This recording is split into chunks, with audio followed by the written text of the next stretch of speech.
anumang mga kaganapan ang maranasan natin, iba po yung handa.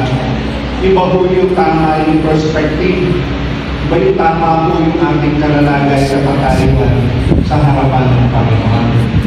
Inasapat kay raming kulang, di kayang punan.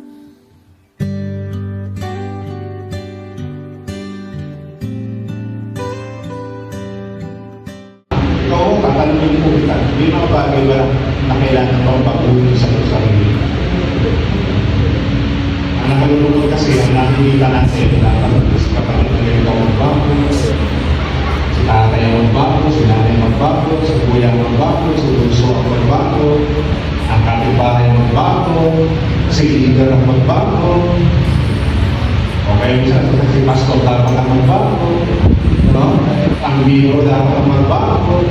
Pero kailan tayo mami ng kailangan ko talaga magbago. Katapatan mo ay subok na. Ramdam ka sa ihip ng hangin, tanaw ka sa bilyong mga tala. Praise and worship is my life.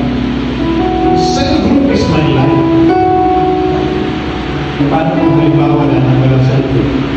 Wala na praise and worship, that's my ministry. What is your life? So may declaration, for the Lord is my life. Bawat kailang ay tutugunan.